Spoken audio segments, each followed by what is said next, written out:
Good afternoon. It's time for yet another NFL Bucky's Mill Day. This is your host, Mike C. Of course, and the start of the show, as always, forever, it's Bucky. Say hi, Bucky. Bucky says hi. Bucky, what in the world do you have in front of you today? Baby shampoo? What the heck is that for? Well, there's two reasons for that. One, I have to give Suki a bath later, around 3 o'clock when it's going to be the warmest of the day. So that's not the reason I put it in front of Bucky. It's because the Lions actually we had a clean sweep. The Lions won, the Badgers won, Vikings lost, so that's good. The Packers play tonight, so it's a clean sweep, and all the dirty teams lost, so that's good. And cleaned up on the Panthers and the who do we play? Rutgers, yeah. So that's why we got the shampoo.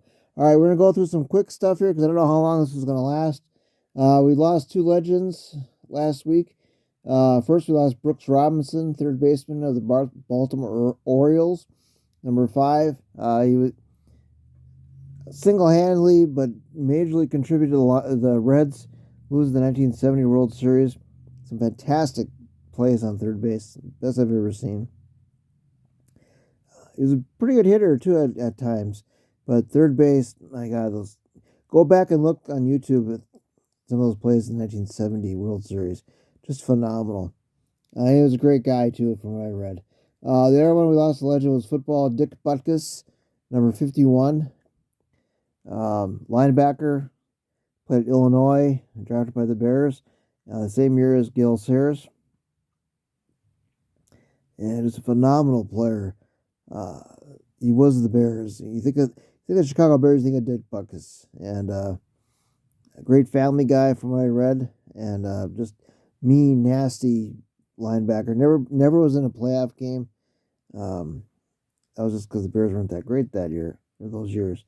But hell of a player. So rest in peace, those two guys, and condolences to their family. Okay, we've got. We'll go with the Badgers on Saturday. Won 24-13 against Rutgers. Did not watch that game; it was not on. But played very well. Defense actually played pretty well, so that was a good win for them. Another record down I should have. The Lions won 42-24 against the Panthers of Carolina, and that game was not on either. But I followed it on my phone, of course, and they dominated. Defense gave a few big plays that I didn't care for, but they had turnovers, sacks, fumble recoveries, and just totally dominated the Panthers. Revenge for last year, so that was great. I was happy about that. It was also the Badgers' homecoming game, so that makes it even better. What else have I got? I've got the Pittsburgh Steelers have won 700 games, the second of all. I think the Bears are the first. But congratulations to the Steelers.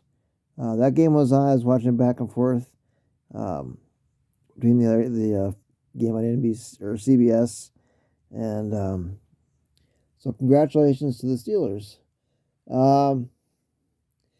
This stat was given on a show. I can't remember what show it was now. Oh, it was Locked on Lions by Matt Darby. Or Matt Derry, I'm sorry. The Lions have the best overall run defense.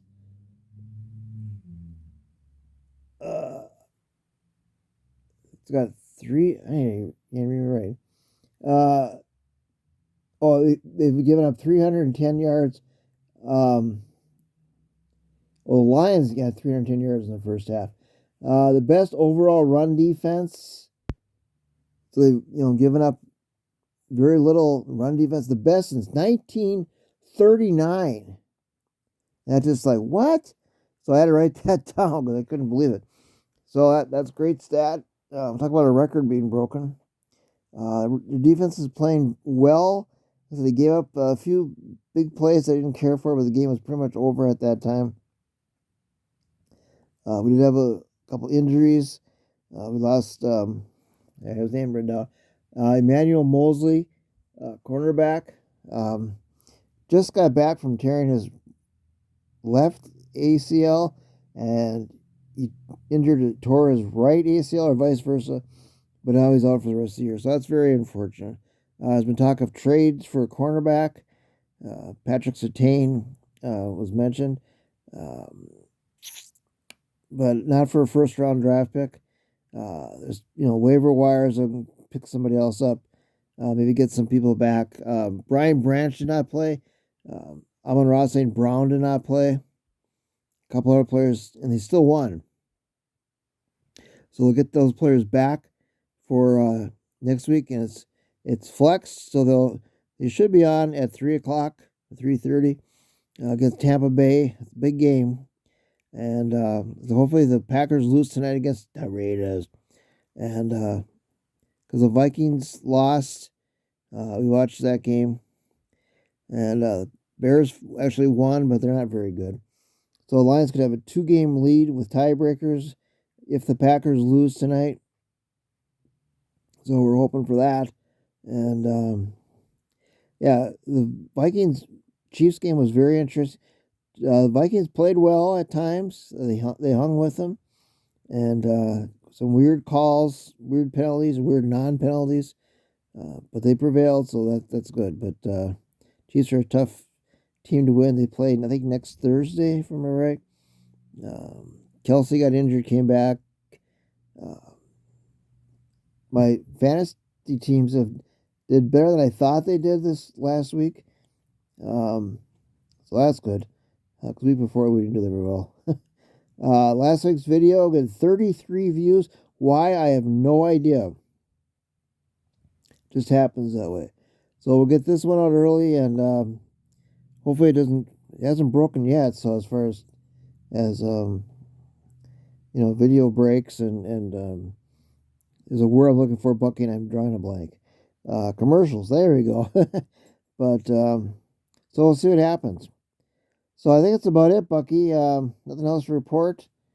Nope. All right. So for Mike Cena, of course, Star Show as always, and Suki just came down. Hi, Suki.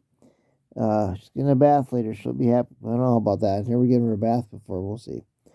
We want to get it warmer outside, so it's going to be cold for her. So. All right, so for Mike Cena, of course, Star Show, as always, not Suki, it's Bucky. Say bye, Bucky. Bucky says bye. So take care, be nice to everybody, and the situation going on with Israel and all that, Hamas and all that crap. Just hope things work out for the best, and it's just an ugly situation, and let's pray and hope for the best. All right, bye now.